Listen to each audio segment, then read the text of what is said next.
Hey folks, Mac T here in my garage, and it's a nice breeze today outside. A little on the warm side, but I'm in the shade, so it ain't quite so hot. But I've been getting a lot of requests to compare my 2008 Edge Orange Crush and my Ford Edge Lulu 2011 that are both now at the point where had the same mileage. Now, I traded in the 2008 with about 285,000, 400 or 500 miles on it, and bought Blueberry. And then I, in turn, took the 2011 Lulu that I drive, and that was my wife's originally, and I got that. So whenever you buy a new car, the wife gets the new car, and you get the other one. So anyway, that's how I ended up with Lou, as I call her. 2011 Ford Edge Limited, which now has passed 285,600 miles. So the question is, how did they compare? What did the first gen have going on with it when I was driving at 285,000 miles? And what did the 1.5 generation Ford Edge have going on for the same number of miles? Now, I will, for the case of disclosure, say that the 2008 for me was an experiment on when to change fluids, how to change them, and everything else. It was a learning platform, and eventually I caught on to what was going on, and I've applied everything I learned to the 2011, which has done nothing but make her last even longer.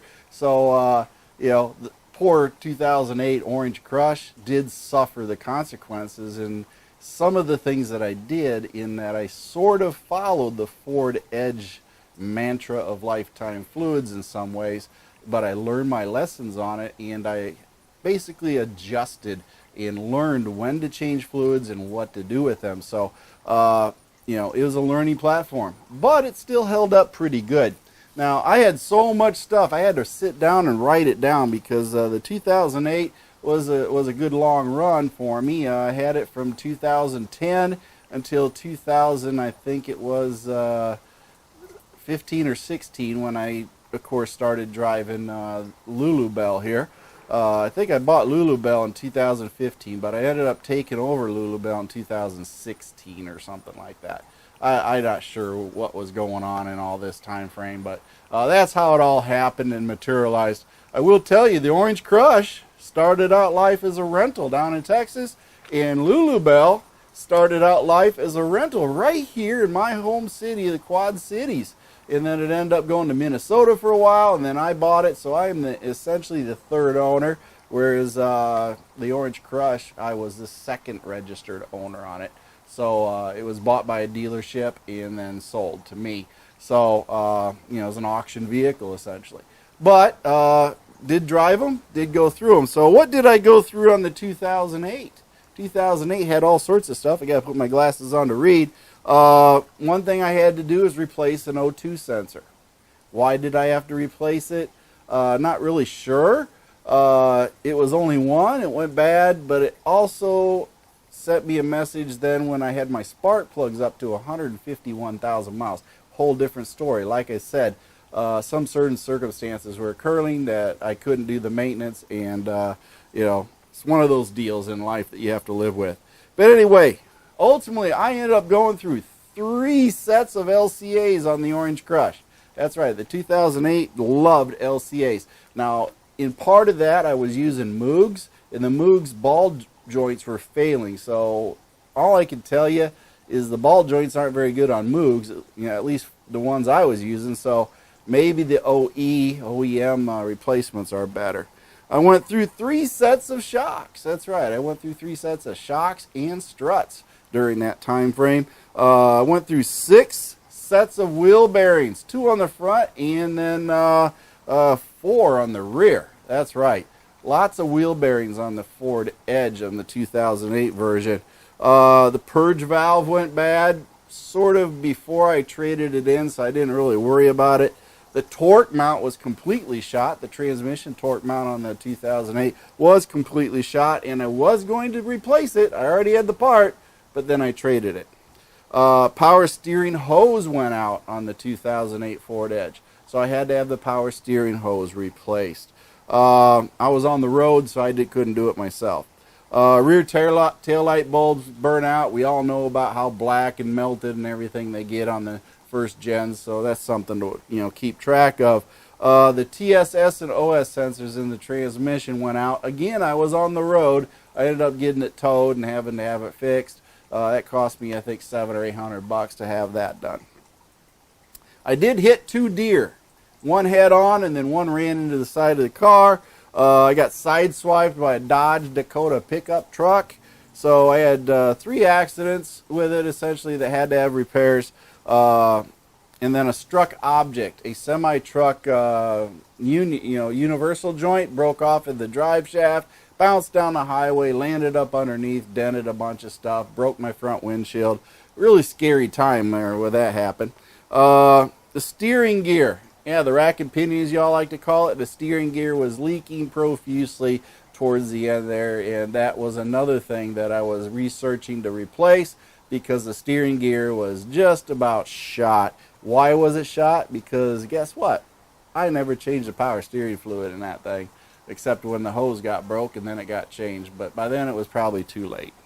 The axle seal was leaking from the time that I bought it till the time that I retired it. Never lost enough transmission fluid in that leaking seal on the passenger side, I think it was, or no, wait, it was the driver's side seal that was leaking, and it just never lost enough transmission fluid to bother replacing it. It's one of those things where if you lose a quart over 30,000 miles, is it worth fixing?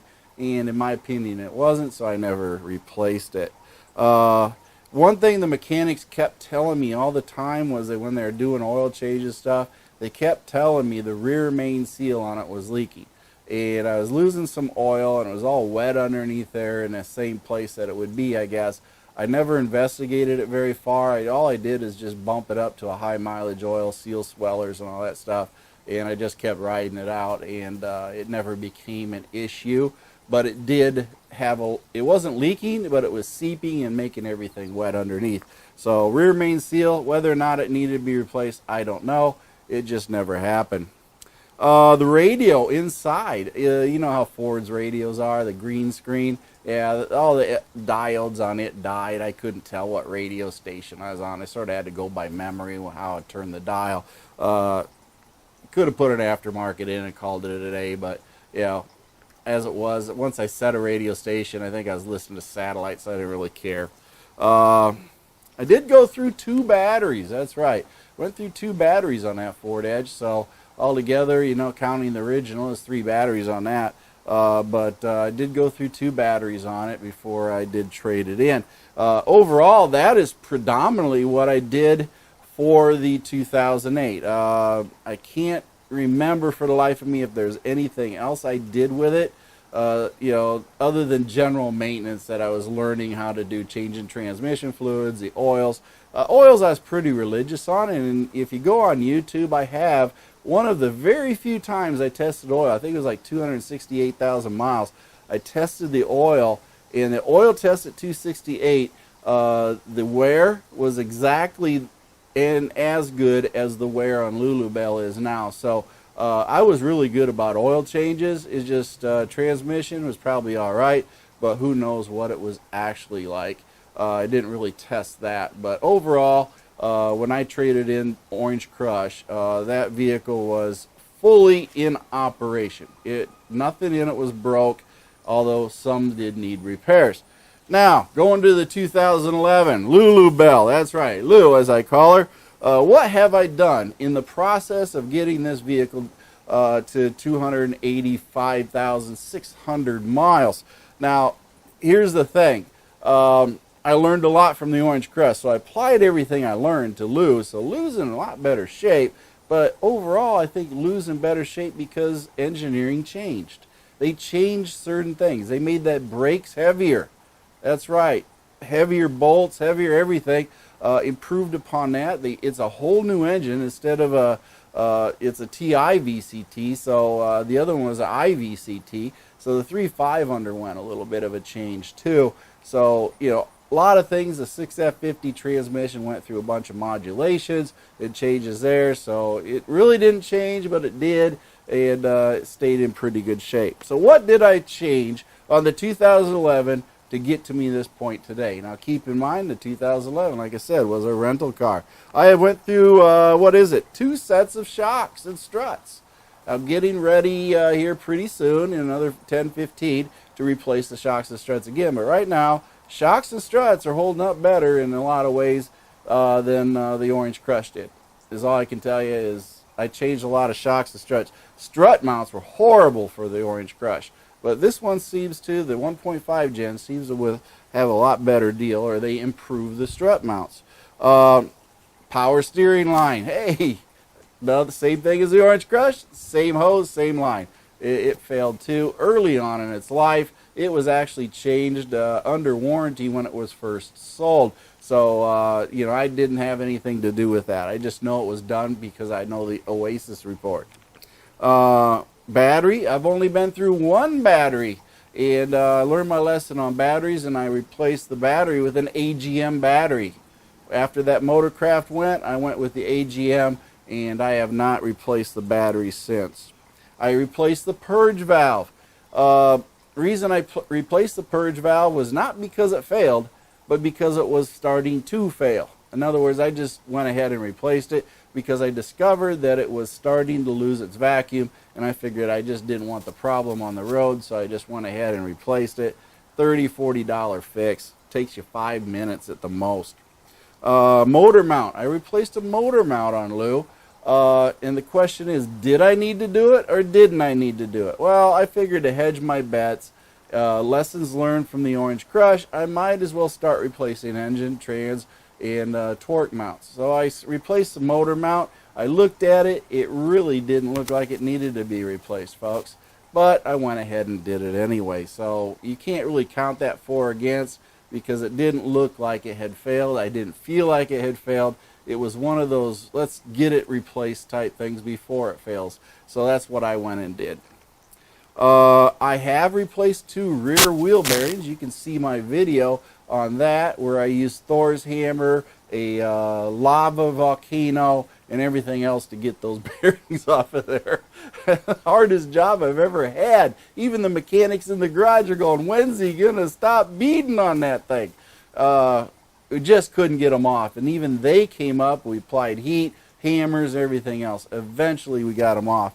But it was all rust, folks. So wheel bearings, rear wheel bearings so far. And I will, truth and disclosure, say that right now Lou does need a new front wheel bearing because the driver's side has started growling at me, but I haven't replaced it yet. But that just happened within about the last 1,000 miles. So you can add that wheel bearing to it, to 2 front and 2 rear, but I think it's only the driver's side at this point, but it did make it up to about the same mileage, and now I'm replacing the fronts here soon. So, yeah, you can say either 2 or 4. Depends how you want to look at it. One thing, a big fiasco, was the APIMs from Ford. And while Lou was under warranty, they did replace the APIM, Accessory Protocol Interface Module. It's that big screen on there that controls everything. They replaced that with an updated one. Haven't had a problem with it since. What have I had? I've had to replace the alternator. That's right. Never had to replace an alternator in my other edges, but Lou needed a new alternator, so I did have to replace an alternator. A lot of work in a fairly pricey part. $300 to $400 for this thing, but I got it replaced, and I haven't had a problem since. It's been hundreds of thousands of miles since I did it, so it's good to go. It's like 3 or 4 years now. Accident-wise, I only had one accident with Lou, and that was a rear ender on the interstate due to somebody merging and braking. It wasn't my fault, so got that all taken care of and redid the front end a bit. A little body work there, but other than that, everything is good with the Ford Edge, Lou. And if I had to compare them, I like the ride better on the 2011. I like the handling better, and I like the technology better. So, will the first gen make a good car, daily driver to go to work back and forth? Yeah, it would. But for me, you know, I got the hands-free, I got the My Ford Touch. It's worked for me, and it does what I want to do. So if you had a first gen and a second gen, I would pick the second or 1.5 generation, just because it has the technology built into it that the first gen didn't. Suspension is better, brakes are better. So overall, if you had to pick, and if you're picking between a 2011 and a 2010, just keep in mind, when you jump to that 2011, you get a technology boost. You get a larger brakes, you get everything else. So if the price is nearly the same, you can't go wrong with 11. I'm going to say that probably your best bet is a 13 or 14 Edge if you really wanted to have all the bugs worked out, have the best vehicle you can, and everything else. Now, you're going to say, well, Bill, what about the water pump? Never had a water pump failure, folks. Not once. It's all about the maintenance. That's all I can tell you. You maintain these vehicles, they will run forever. It doesn't matter. I've taken now, and I've proved it, I've taken a 2008 to 285,000 miles. I've taken a 2011 to 285,000 miles, and I guarantee you no water pump failure. But one thing I have done is I've changed the coolant every 30,000 miles, and I've changed the oil every, say, 6 to 10,000 miles. Right now I'm running 10,000 mile runs. You know, 250 hours, 200 hours. So yeah, it's all about the maintenance, folks. Take care of the vehicle and it will take care of you. But that's my take on what I've done with the 2011 versus the 2008. And my choice, you know, I loved the 2008. All I can tell you is I loved it, but I like Lou better. After driving 285 in a first gen, 285 in a 1.5, I will pick a 1.5. Now, would I do the same thing for a newer Ford Edge, a second gen, or anything like that? Maybe, but I'm not driving it yet. I know a lot of people love them. They say they're great, but I haven't driven it, so I can't put my finger on whether or not that's a good or a bad thing. I do like the idea of the new second gen electronic steering. You don't have to mess with power steering anymore. You know, fluids, messy. So that's a bonus. It really is a bonus.